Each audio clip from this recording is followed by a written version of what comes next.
So I've made videos on the Reconquista before, I've made videos on the Episcopal Church before, I've hosted a debate on the Reconquista and the Episcopal Church and the ACNA before, but the thing that I want to open up this video with is a question.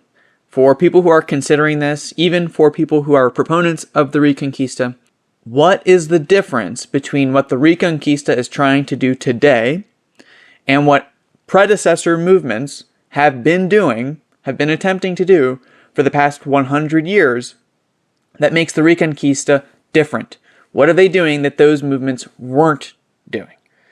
Why will that thing that they're doing that's new succeed? I've yet to receive a compelling explanation for what will be different about the Reconquista compared to these other movements.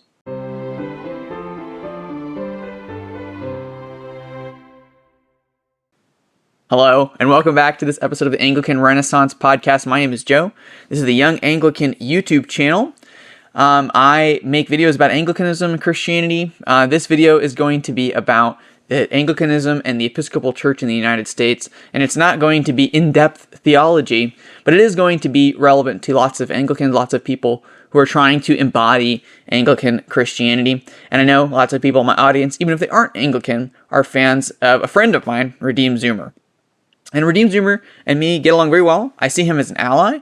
I especially appreciate his defense of Protestantism. I think does a really good job in talking with more non-Protestant traditions and debating them. He kind of took a hiatus from it because he didn't think he was doing well in those debates. I think he was. I think people in his audience who are non-Protestant likes to tell him that he lost all the debates with non-Protestants before.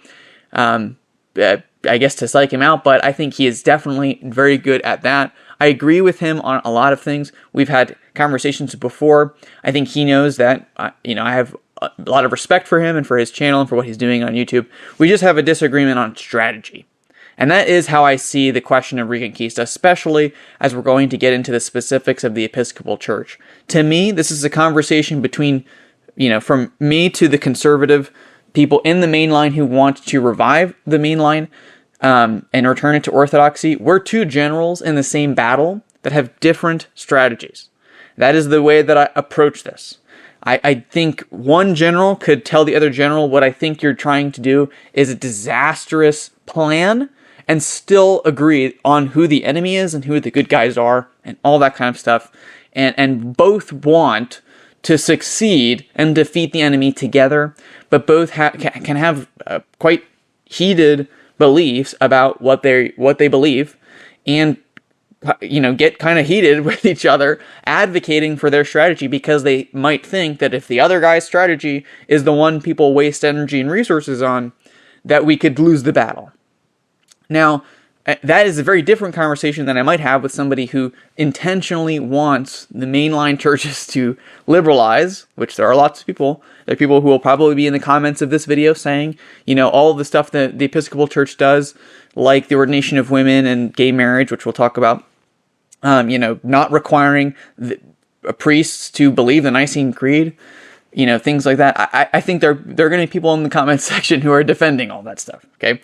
And this video isn't really for you guys, but it is for what I think is the majority of my audience, and it is for the Reconquista conversation, an accepted fact that we all support traditional Christianity and biblical Christianity. We all believe in the infallibility of Scripture. We all believe in the, Protestant tradition in this situation. We want to see Protestantism and biblical truth succeed in America. I think one of the differences between maybe the criticism that I would give of Reconquista and what some others would give is I don't think, for instance, that having a beautiful historic church is a distraction from the gospel. You'll hear some boomers who will be like, oh, I'm glad that we lost all that heritage because it was an idol, a false idol. I don't think that at all. I think that the traditional mainline Protestant institutions were wonderful forces for the gospel and for truth and for American heritage and the moral health of our society. It's one of the great tragedies of American history that those institutions fell to basically apostasy. And of course, it doesn't mean that every parish or person in those institutions is an apostate, but I do think, that there are dogmatic statements made by these denominations and decisions that they make that do amount to rejecting the inerrancy of Scripture and are heretical, and that we can define that term as well. So I do think this is an important conversation to have, because I agree with the goals, right, of the Reconquista. I think if we could take back the mainline, that would be worth doing. I also think that there's a serious spiritual criticism we should all take seriously, which is that, schism is like killing, basically, right? There are some situations, I think, in church history, we would agree, where cutting yourself off from that group of Christians is warranted, because it avoids the greater collapse of the communion, right? So if I kill somebody because they were going to kill me or kill someone I love, that's justified because I'm actually avoiding more murder or death, right? Let's say. Okay. The same thing might be true about a church split, right? Because in a split, right, there's two sides. Which side's right? The side that's saying we no longer will have communion with you has to be also saying that's to protect more Christians, or more people in our churches, more people in the flock, right? The shepherds are making this decision. In Anglicanism, that's going to be the bishops, right? It's to protect us from you guys who are actively trying to pull people out of truth, of biblical orthodoxy, and promote heresy and bad stuff. So it's a preventative measure, but it's not something that's ever good in and of itself, and we should be really, really hesitant to do this. There's lots of situations where I might vehemently disagree with another Christian. They might be making serious errors, but I still wouldn't advocate for schism. The Protestant reformers, which Redeemed Zoomer is completely right to point out, never actually thought, especially prior to the Council of Trent, that there was any warrant for, on their end, splitting off. Martin Luther, the Reformed, were excommunicated by the Pope before they themselves said, okay, we're going to cut off communion. So they were reacting to a schism that was created by somebody else, and then, even then, still said, and Martin Luther and John Calvin are great examples, would have said, especially prior to the Council of Trent, there are still some true churches within the Roman Church, right? So we can still say, there's still some true churches, even if we think, I'm better off in my situation than being in that communion or in that denomination, right? Which is a construct of polity, right? It's not necessarily, we can get into that some other time. Okay, right. All that being said, this is why I'm in the Anglican Church in North America, because some people might hear me talk about these kinds of things and they'll say, wait, why are you in the Anglican Church in North America? Is that separation of the Anglican Church in North America from the Episcopal Church justified? And that's the specific issue I'm going to be talking about in this video. There are lots of people who are in different denominations that are mainline, and they might say, but the situation is different in our case. That I probably completely believe that. For instance, if we were in England, I do still believe the Church of England as an institution is in a much better spot in some ways than the Episcopal Church is. So I wouldn't be making some of the arguments I'm making in this presentation if I was in the Church of England. Different situation, although I do think that there are serious issues in the Church of England that need to be resolved. But still, the question would be, okay, does that warrant a schism? I would say that's a more complicated issue, and then there are probably some people who are going to disagree about that in my comment section, but that's not the point of this video. This video is me explaining why I do not support, officially, as I might call it, the Reconquista of the Episcopal Church. There are organizations that I support because I want them to succeed, and I like those guys, and I agree with their goals, like the Episcopal Fellowship for Renewal, which you should totally check out if you have not, and if you disagree with me on this and you want to actually be in the Reconquista in the Episcopal Church, they're the guys to be connected with. I have friends and I've had great conversations with folks who I agree with on theological issues, but I just disagree with on strategy on this channel before. But I do not support the Reconquista, and I also don't recommend, prioritizing the Reconquista over building up the Anglican Church in North America.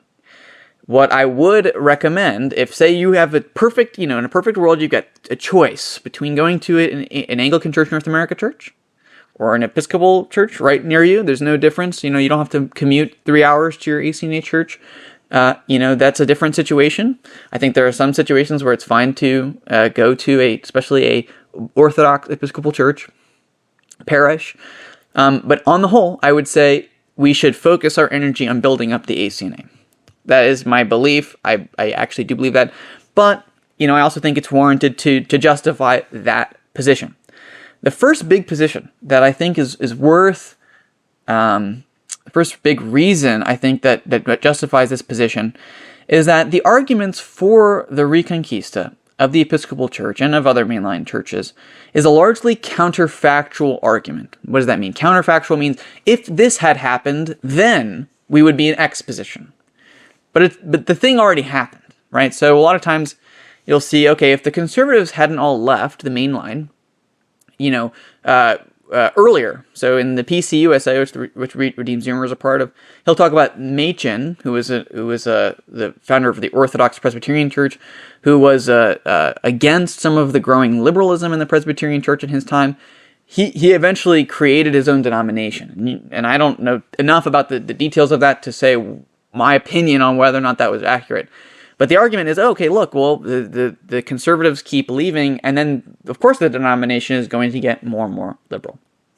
Well, that might be true, but that's counterfactual because they did already split. So now we're stuck in this world where we have to decide between these two communions. That's just the reality of the situation.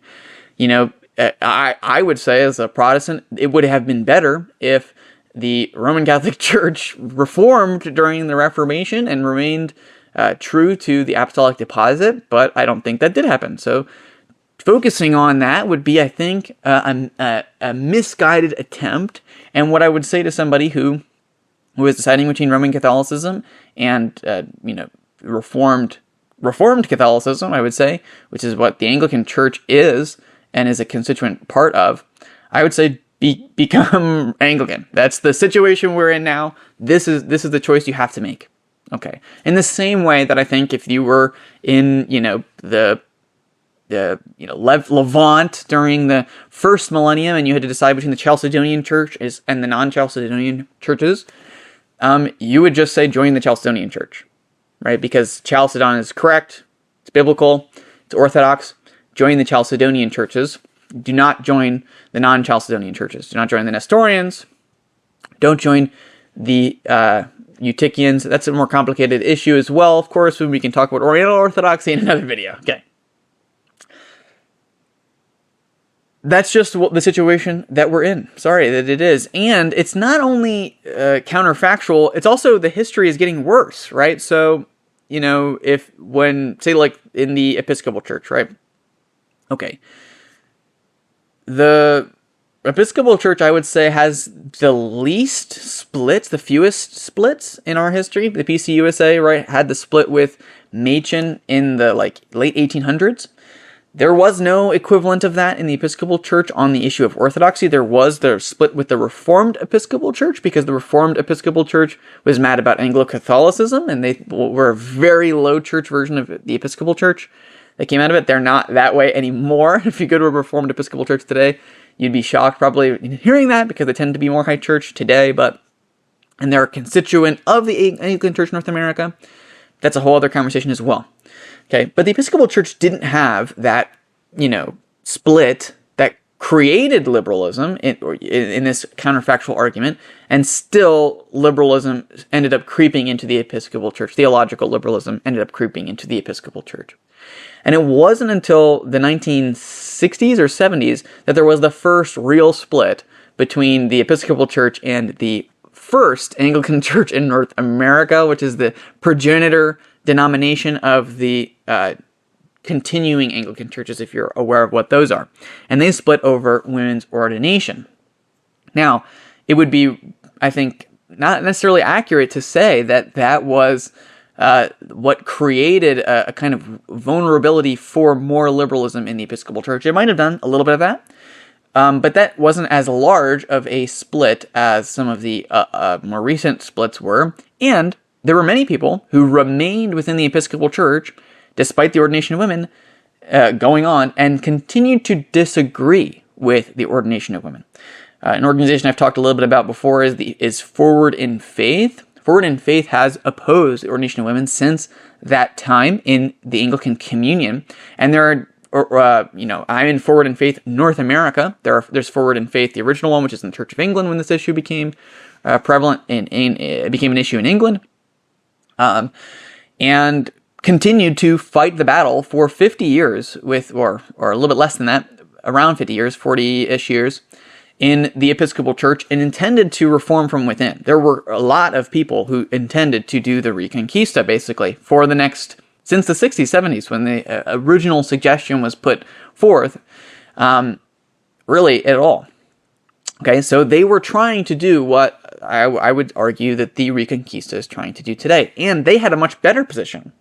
The progressivism of the denomination had not progressed as far as it has gotten today. The theological liberalism of the denomination had not gotten as far as it has gotten today. So the fact that all of these movements did what were being told to do by the Reconquista and failed, to me, demonstrates there's a hurdle to be overcome here. Like the question I opened with, what is being done differently by the Reconquista today than what those previous movements who tried to do the exact same thing, what's being done differently than those movements? And why did they fail, and the Reconquista is going to succeed where they failed? I think that's kind of difficult, and especially when you're trying to sell something, and I've heard advocates say that the Reconquista of the Episcopal Church is a high-risk, high-reward strategy.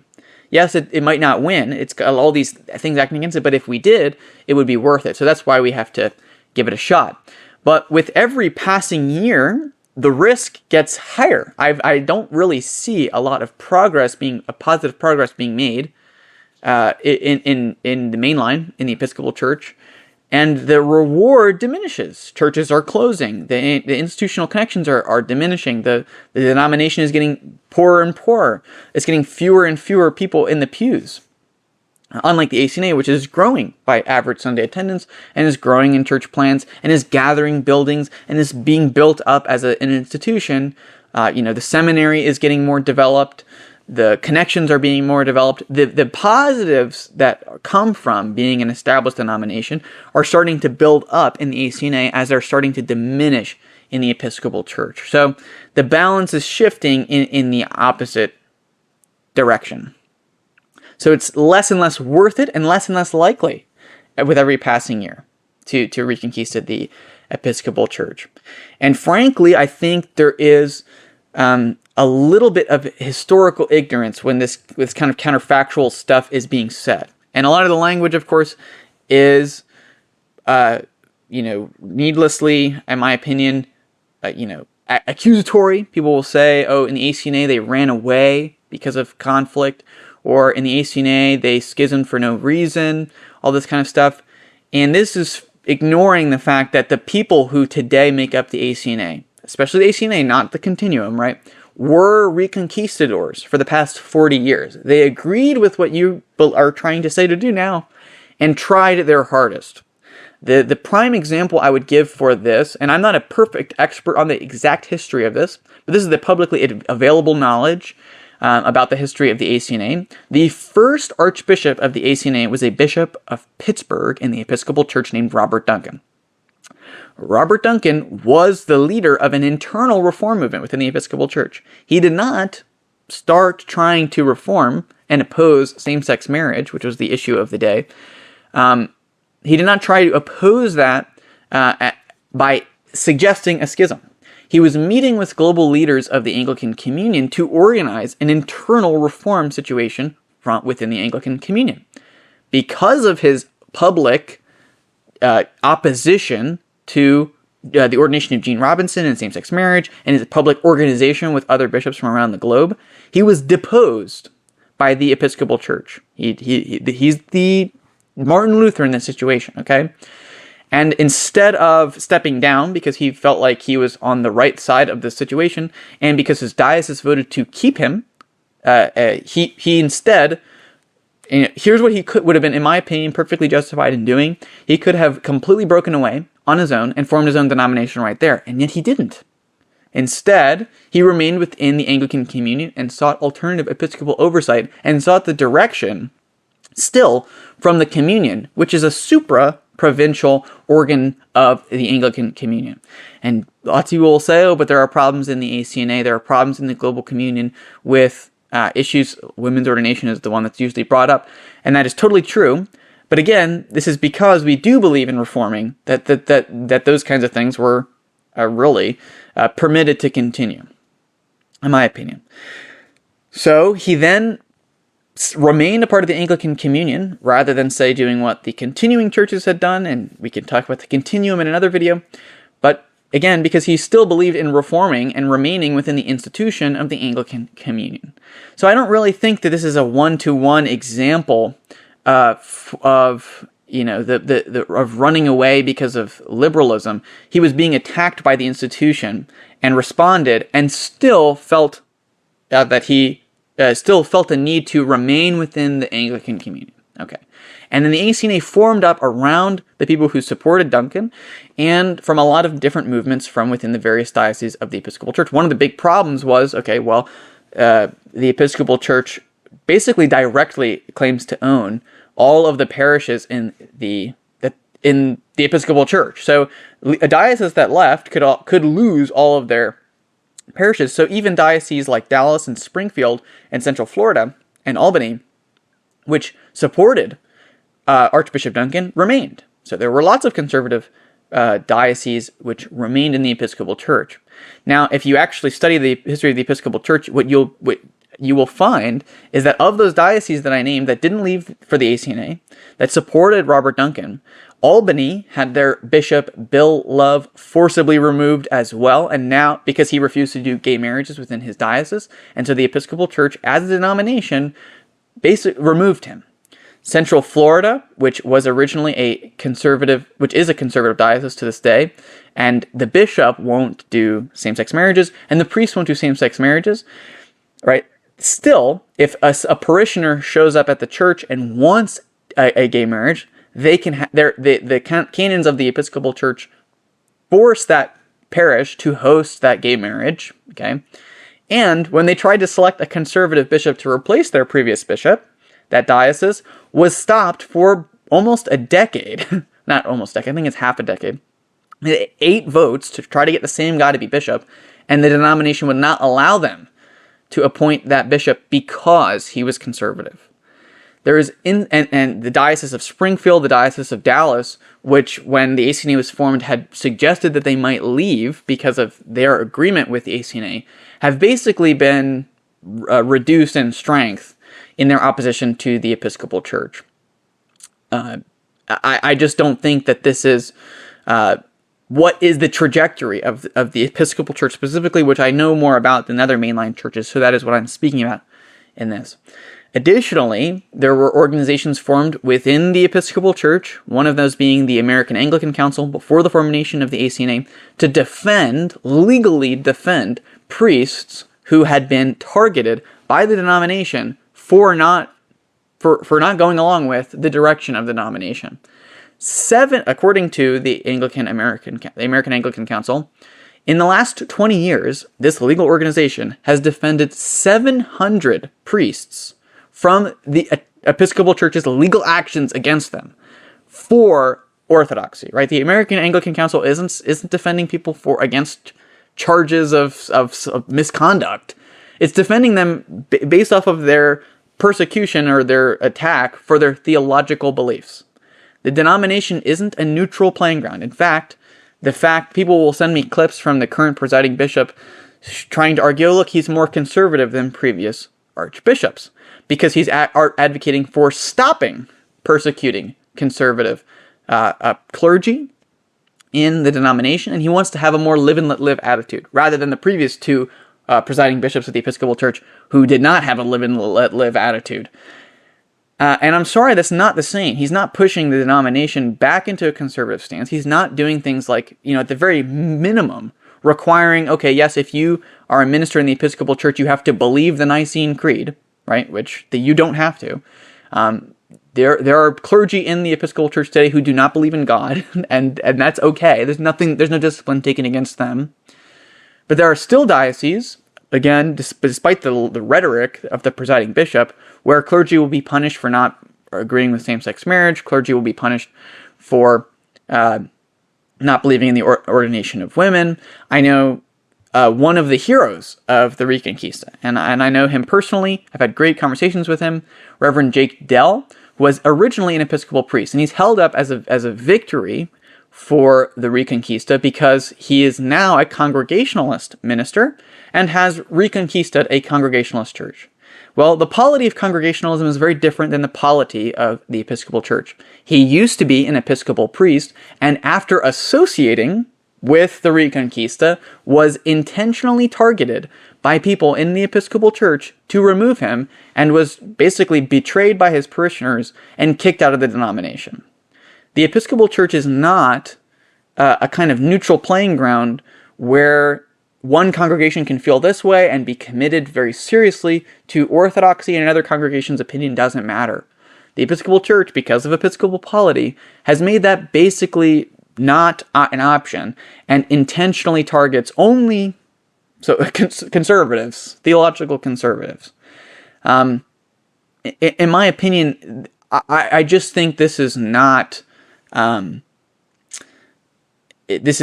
accurate appraisal of the situation. I think the arguments are counterfactual.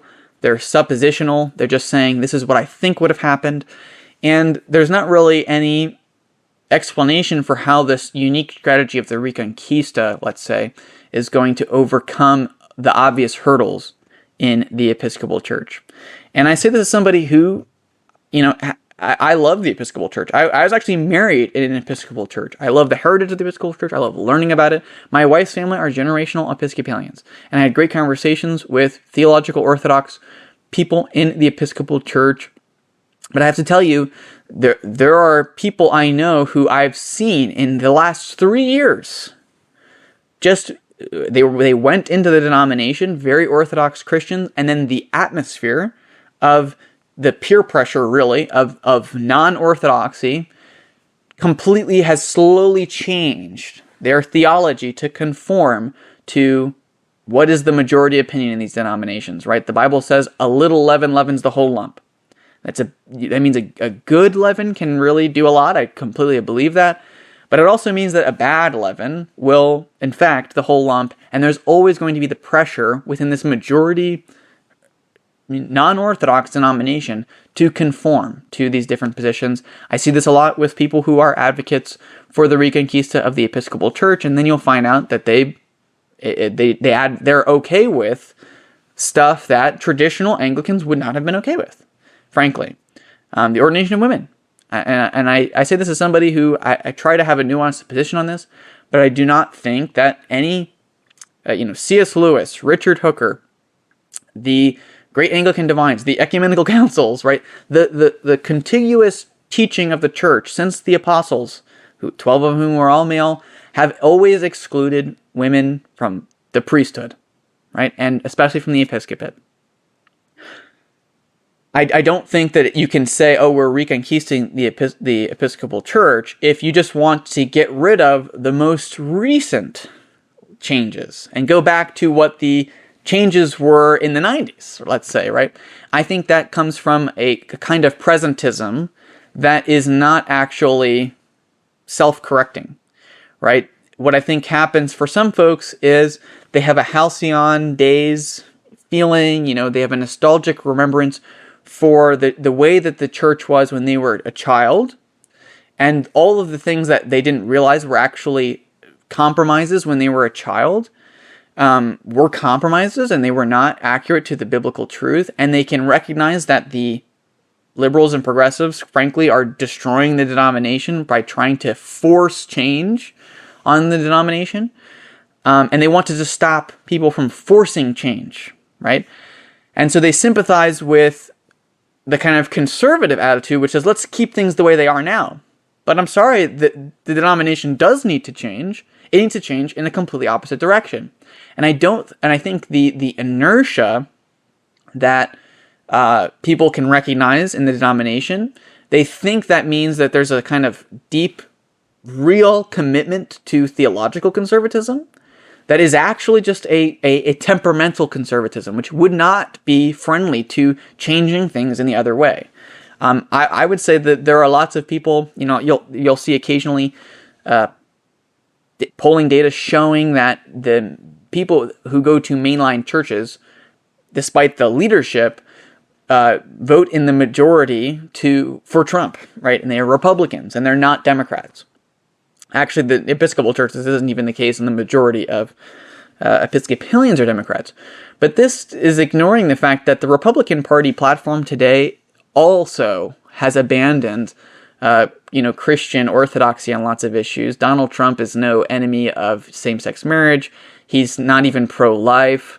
I think there are lots of people who consider themselves social conservatives relatively in our modern society.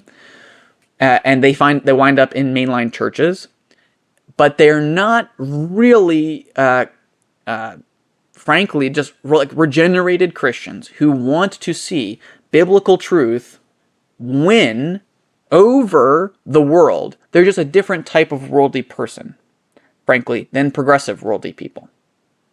So I don't know if those folks are really, allies in this situation. This also ignores the fact that the Episcopal Church, like I've mentioned before, has a episcopal polity and canons, and the representation, just the numbers in leadership are obviously not in the highest echelons of leadership, which I think most advocates for reform within the Episcopal Church would agree with, that the leadership of the Episcopal Church is overwhelmingly progressive, theologically progressive, which again, like I've been saying, is distinct from political progressivism. But they also are ignoring statistics about clergy. They're also ignoring statistics, frankly, about parishioners. I think one of the big issues for me, and I think for the biblical truth, and there are going to be some people who watch this who are in the ACNA who are going to disagree with this, and that's okay, but I think is the ordination of women. Like I mentioned before, I don't think any historic Anglicans, would ever have supported the ordination of women. Some of our greatest luminaries were against it in clear, concise ways. And I don't, despite that, right? So if the whole goal is, we're going to return the mainline to consistent theological orthodoxy, well, I'm sorry, but 64% of deacons in the Episcopal Church are women, 40% are women, around 30% of the bishops of the Episcopal Church are women. I think if you read, especially the more high church Anglicans, they're going to consistently disagree with the fact that women even can be ordained. And then if a woman can't be ordained, and we believe in apostolic succession, if those bishops are women that are trying to ordain new clergy, now you have a question of whether or not this new crop of clergy have valid orders. And so, yes, there's disagreement within the ACNA, and there is a minority of dioceses which do ordain women clergy. But the canons and constitutions protect the conscience of those of us who hold to the traditional view, by saying that there cannot be female bishops, because this would call into question the apostolic succession of even male priests who were ordained by female clergy. That is the traditional view of the Anglican Church. I can't imagine. People say, that's just the Anglo-Catholic view. I don't necessarily even agree with that, right? Because I would say Protestants historically believed in apostolic succession, period, even if they just agreed with it by laying on of hands of presbyters. And if a female presbyter was not a real presbyter in the eyes of God, I don't see how you could get apostolic succession through a minister that was not recognized by God. I think even the most low church Anglicans in history would have believed, at least in presbyteral succession, which would be invalidated by this. But even if it was just the Anglo-Catholics, well, I'm sorry, that's a movement of Anglicans that you need to accommodate, even if you are not personally Anglo-Catholic. That's not how that view right, completely invalidates all of those ordinations if they're done by a female bishop. And your argument can't be, yes, it is bad, but, okay, because you're not even disagreeing with them on the principle. At least if you were somebody who supported the ordination of women and you believed that that was a valid ordination, then you have the argument, but then you have to get bogged down in the argument. And I think you have all of the same issues with reconciling the biblical text to the ordination of women. In the Episcopal Church, even if there was a complete reconquista, you would again have this question that would remain until the death of that denomination, really, of the validity of holy orders. And I genuinely think that's a bigger problem than it's being treated in people's opinions. You know, I'll find. I personally do not think, even again, if you don't believe in the kind of sacramental priestly ministry, I don't think you should take communion from a woman if you don't believe in women's ordination, because then what's the point of your stance? So then, okay, well, I'll just go to the nearest Episcopal church. I've been to Episcopal churches where on their website it's only male clergy, and then you show up and then they have a female consecrating the host. And I do think that that is deceptive, sure, but I also think that, okay, well, you can no longer take communion there. And as Anglicans, if you read the 1662 Catechism, it says that Holy Communion isn't ordinarily necessary for salvation. And you can't just go to a church where you refuse to take communion. Like, I'm sorry, that's not how the church has ever worked. So I think that's a bigger hurdle than people want to admit. And the third point that I want to make, right, so the first point was the kind of historical counterfactual point. The second point was I do think that the issue of women's ordination is insurmountable in the Episcopal Church today, because even if there was some kind of wholesale reversal, unpopular reversal on same-sex marriage, you would have to overcome that hurdle as well. You know, you might be thinking, okay, what about the ACNA? The ACNA permits the ordination of women. I've talked a little bit about this already, but my point is I would say the ACNA is actually good. I would say the way that people are portraying the Reconquista of the Episcopal Church who support it are right in their prescription and in their goals, but they're wrong in their description of an understanding of the situation. The choice, the argument that I would make for the ACNA is not that the ACNA is perfect, as it is. If you've paid attention to my channel, you know I have disagreements with lots of stuff that goes on in the Anglican Church in North America. That's a necessary and normal part of being in the church. No church is perfect. Whatever apologists try to convince you about these church denominations, okay? The choice is not between a perfect ACNA and a flawed Episcopal Church. And we should leave flawed denominations and find the perfect church. That is not the point that I would ever make. I think that's a ridiculous point. It's actually between a flawed ACNA and an Episcopal Church, frankly, fallen beyond human repair. Obviously, God could do anything. I do not think that we can say, oh, well, God can do anything and use that as a license to do anything on our own and to act unwise. I do think that, of course, God could revive the Episcopal Church if he so desired. I have no reason to believe that he desires to do that. I'm sorry. And that is the burden I would give to someone who disagrees with this video.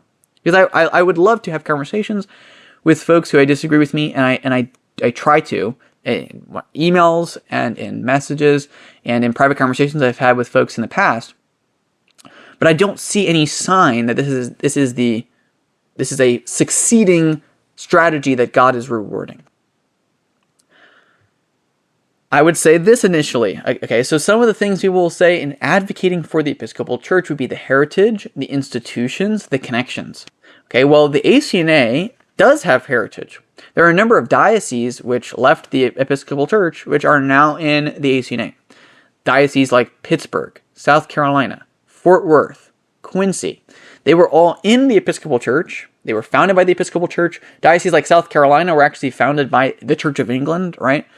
When South Carolina was just a colony, right?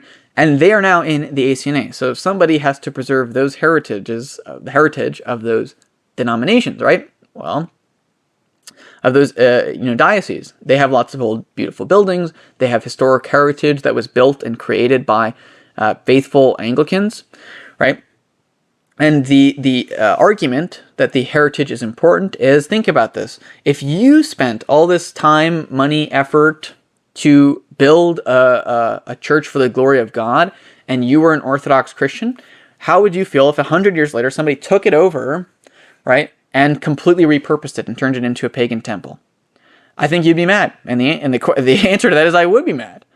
And it is a shame that what's happened to the mainline. And if we were living prior to the splits within these denominations, I would say that's a great argument. But instead, right, the argument that's being made by Reconquista, in my opinion, is that we should be like the guy in the story who spends all the money and all the time building the church, laying the foundation, and creating this community for the glory of God, and then having it hijacked. Because there is really no guarantee that all of the progress, if even progress was being made by the Reconquista, would not be overthrown within a single generation by the much more well-resourced drift that always happens in all these denominations. In fact, I think it's not a coincidence that in most Western countries today, the mainline church, whatever that is drifts away from theological orthodoxy and towards social political liberalism, and then eventually theological liberalism. If you go to Latin America, for instance, it is well known that things like liberation theology are very common there. And that the Protestant churches, let's say, are the more socially conservative choices in those countries. Why? Well, it's because the things actually connected to the institutions of the world, of the Western world, are being affected by the culture of the world, right? So in Chile or Argentina or Brazil, the mainline church is Roman Catholicism, and it's much less socially conservative than the Protestant churches in those countries.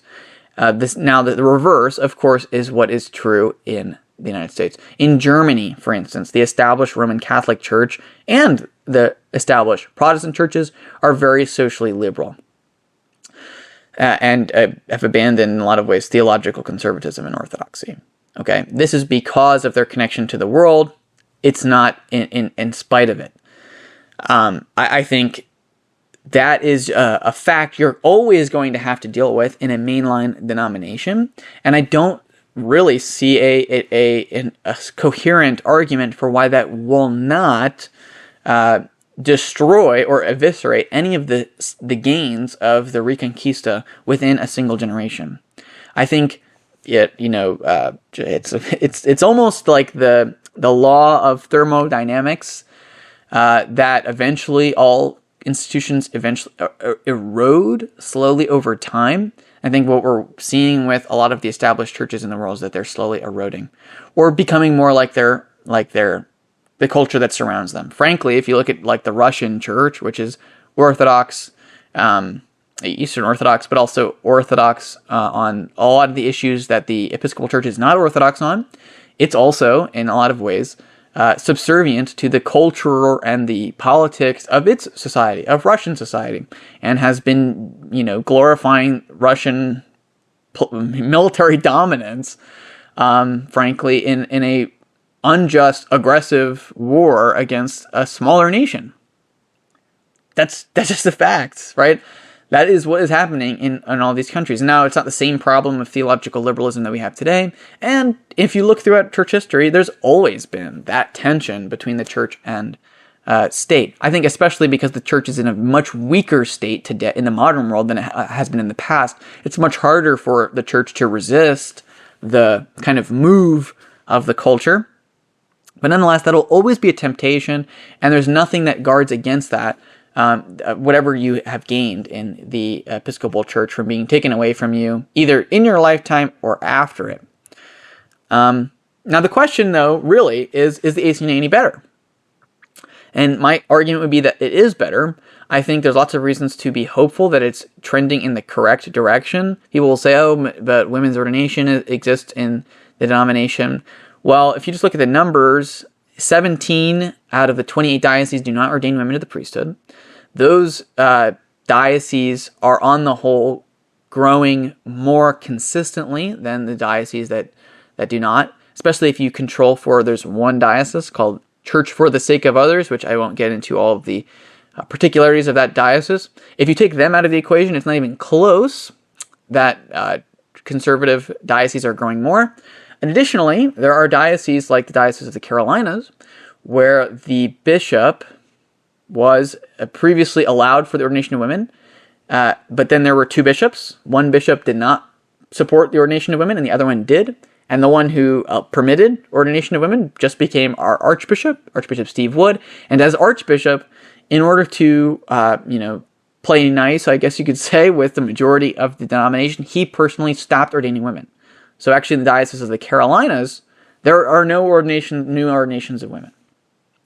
At Trinity Anglican Seminary, there are which is the flagship seminary of the ACNA, there are entire classes that are all male. There are no females in the track to graduate in the denomination. There's an article by Anglican Inc., which I'll put hopefully in the description, which is showing the shrinking number of female ordinands in the ACNA. And I think there's lots of other reasons to show and to demonstrate, I think, that the ACNA is trending in the right direction on this issue. Okay. That is what I would say as a retort to somebody who says the ACNA is going in the wrong direction. Okay. And I think that that is what is required when somebody says this denomination is going in the wrong direction and you should leave. And I say, I'm not going to leave, right? I say, here's the reasons why I think it's reasonable for me to think that the reforms that I hope will happen and take place in the church while I'm alive today will actually occur or are possible. Or why, if they weren't going to get changed, why I think that's okay. For instance, if somebody said, oh, Joe, do you think all, let me think of something. Do you think all churches should abide by more strict liturgical rubrics and vestments and all that kind of stuff? Yes, I think that would be great. Everyone who knows me knows I'm a liturgical snob, okay? But I don't think that churches in the ACNA, which are more evangelical than my taste, and have kind of dropped a lot of the vestments and things, are seriously damaging the health of our communion in the Anglican province here in North America. I just disagree with them. Okay, so do I think that's going to change anytime soon? I'm not entirely sure. I think there's some energy in favor of more high liturgy within the ACNA, but I don't think that the more evangelical wing is going to go anyway anytime soon, and that's okay. So I'm not bothered by that.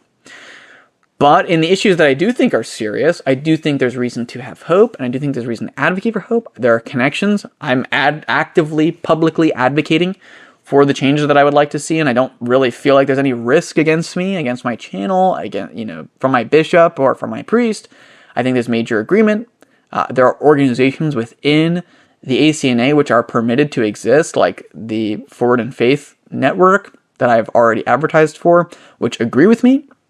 There are bishops who have made public statements, like the Bishop of Fort Worth, saying, this is an important issue and you have to stop ordaining women. And I would agree with the Bishop of Fort Worth. Okay. And have made this a thing, a battleground, let's say, that I think is winnable for orthodoxy on this issue.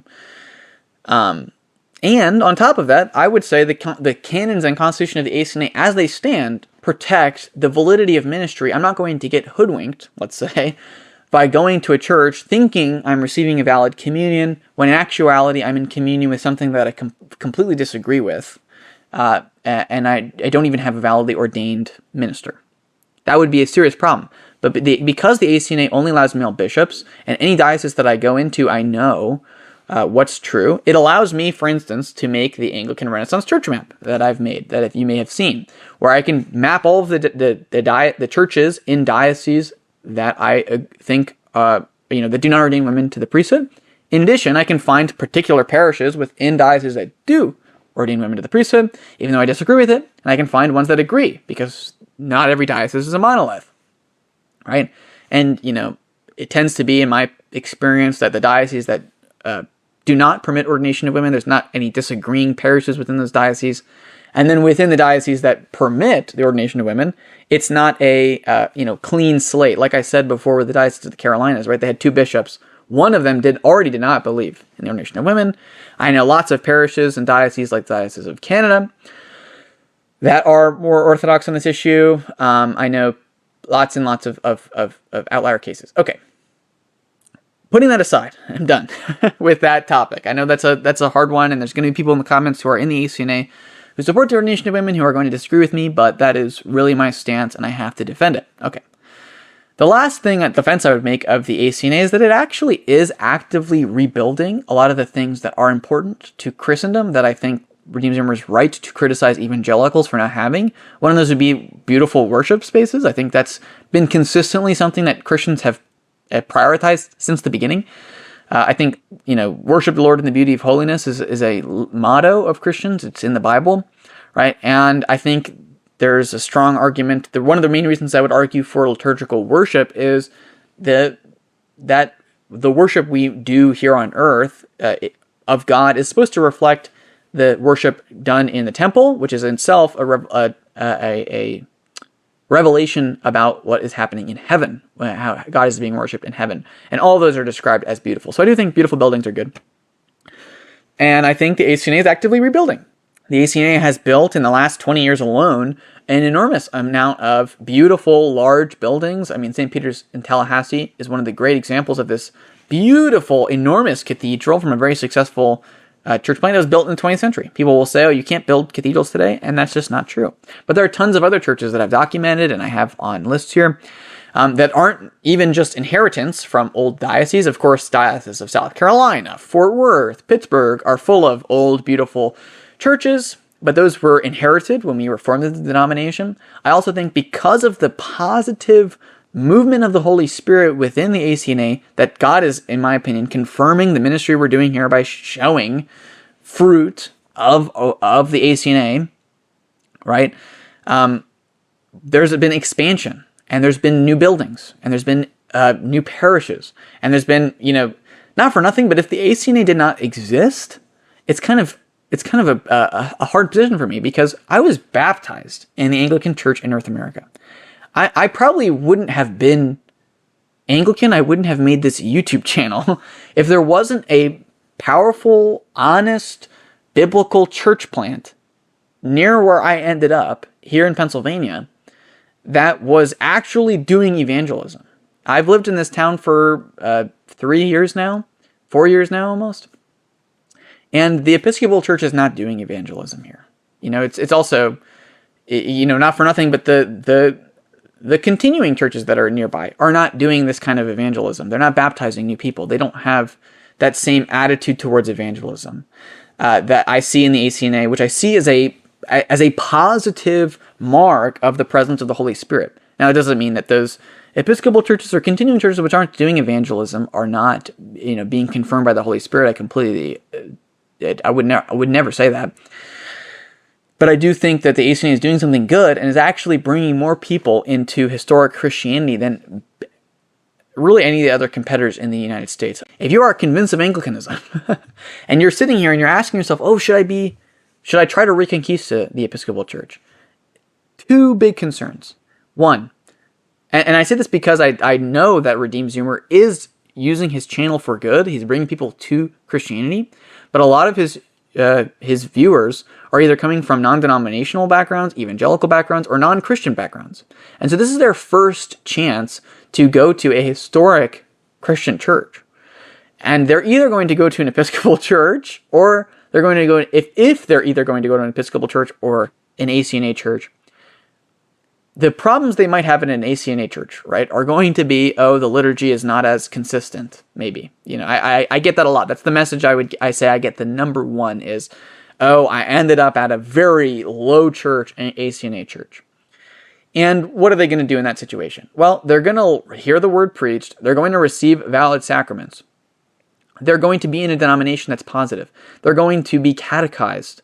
And if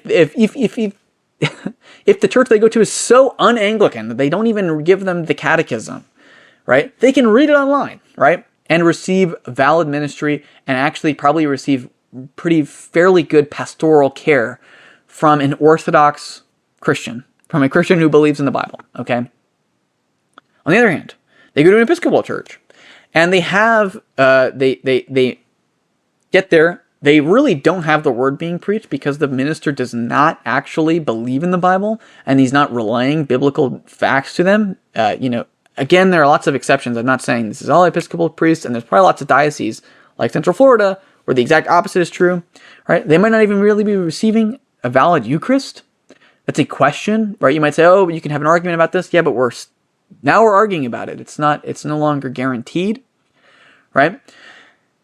And for what? To be in a congregation full of generational Episcopalians, or really, in my experience, people who used to be Roman Catholic, who disagreed with the Roman Catholic Church's teaching on same-sex marriage or contraception or whatever, and left for the Episcopal Church, which is the majority of the Episcopalians that I meet in person, not online, right?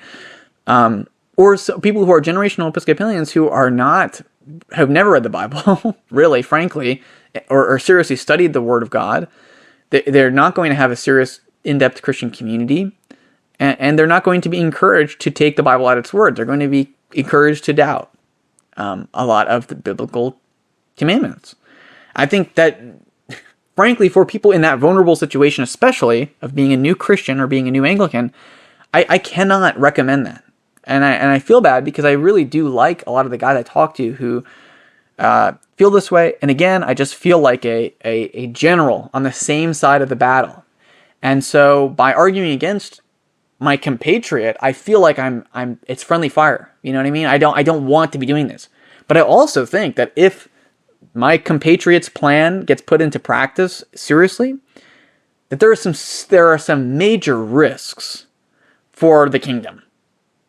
And I do feel like it's my obligation to especially give my audience, the facts on the issue, my questions, my queries, my doubts on this issue, and why I've made the decision that I've made, and really fundamentally why I cannot clearly support the Reconquista of the Episcopal Church.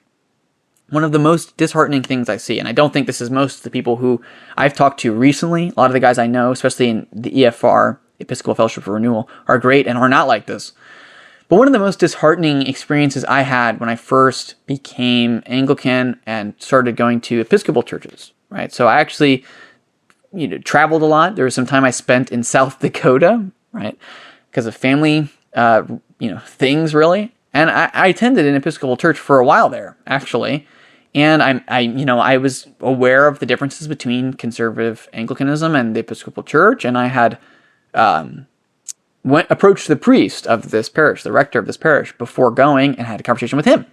And he was very conservative, personally. And to me, he voiced a lot of objections to things like women's ordination and same-sex marriage and the over-political, persuasion of the denomination. The fact that he didn't know very many ministers in his denomination who believed in hell. And that he was probably one of the only people he knew from his seminary class who believed in hell. And damnation and all these other things. And I had a really encouraging conversation. I was like, wow, this is a really great place to be. And if he's watching this, I hope he knows that I have nothing but love for him. And I actually had a great time while attending that church while I was in South Dakota. But he had a female co-priest, assistant priest, who was consecrating the Eucharist. He never spoke up about it. He was too nervous to air any of his grievances. He didn't tell really anybody else in the congregation that he was a theological conservative. He was deathly afraid to speak his mind. Now, I don't think this is most of the people who I've interacted with, but I know there are probably lots of people online who voice anonymously their support for Reconquista or that they're theological conservatives, and that costs nothing, really. What I'm also really concerned about is people kind of spending the penniless costs of voicing support for really reform within the Episcopal Church, and then when it actually gets down to the hard work of doing contrarian stuff in the church and making enemies and saying this is what needs to be said, I think there's even fewer people from the subset of conservatives that even do that. And I think many of the people in the Reconquista know this, and it frustrates them. And I understand, especially because it's not the guys that I know. Redeemed Zimmer is a friend of mine. He has no problem speaking the truth to the liberals in his denomination. He is not afraid at all. And I know lots of guys in the PCUSA and in Presbyterians for the Kingdom and in EFR who don't have that problem at all. And I think that there's a temptation to think, okay, well, they'll be on our side in some abstract sense. These kind of quiet, conservatives. And I just think that I really don't know where I'm going with this, I guess. I just think that there's a problem with counting on statistics or people's private beliefs as being some serious force for renewal. I would say probably in the 1960s, when a lot of this stuff was beginning in the Episcopal Church, it was a very vocal minority who enforced it onto the denomination against the will of the majority.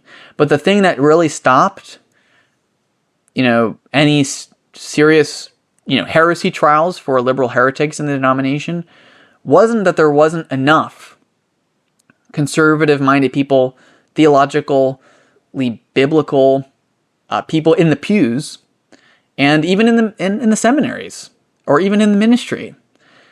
It was the fear of actually fighting these fights.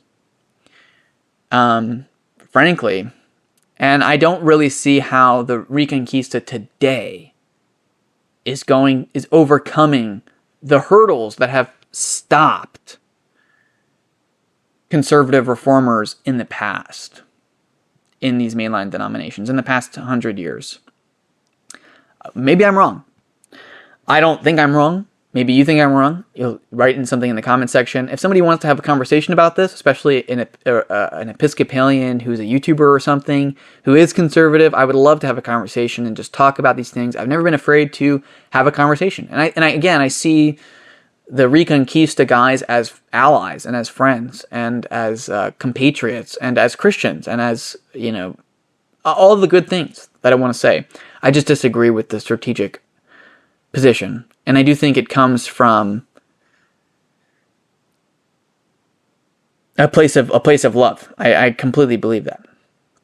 And I would say my final appeal would be all of the energy you're putting into the Reconquista, if you put that into the ACNA, you would see a doubling of dividends. You would see people actually being saved that are not Christians, coming into the church, being received, churches growing, buildings being built, institutions being established and grown, and networks being built. That's what I've seen in the process of making this channel.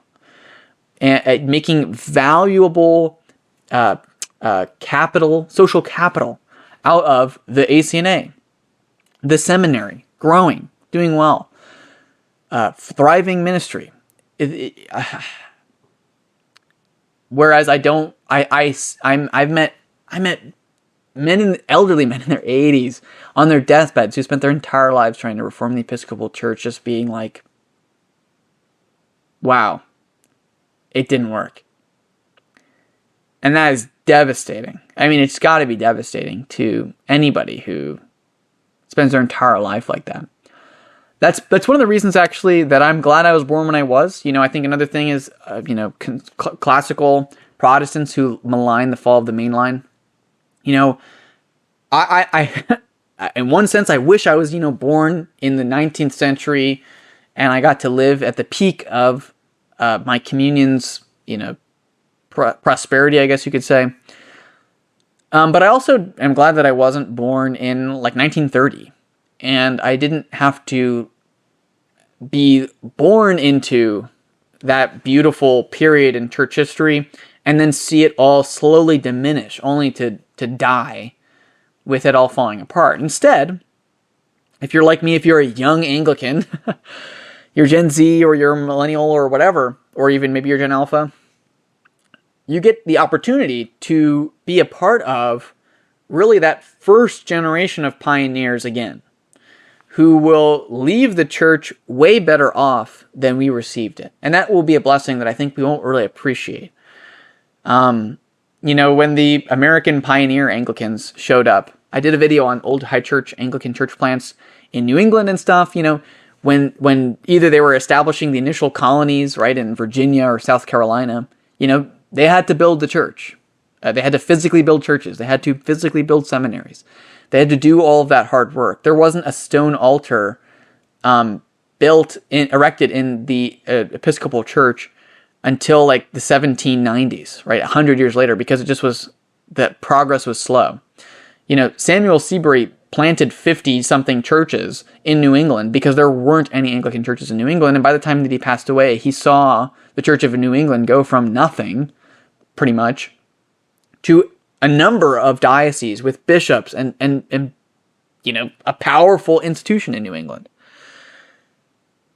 I think that's the time we're living in now, really, frankly, and we're not, and that's just the cards we were dealt. And I think there's a desire to live in a time that we're not living in, and instead of just embracing the period that we're in and finding the beauty in it, which I do, and I hope that my audience can. This is a long video. I understand some people might be confused by it, disagree with it. Comment if you disagree. Like the video if you liked the video, even if you didn't like the video. Subscribe if you want to see more. You can always support me over at younganglican.locals.com. Check out what we're doing at AnglicanRenaissance.org if you agree with a lot of the stuff I've been saying in this video. Thank you so much for watching, and God bless.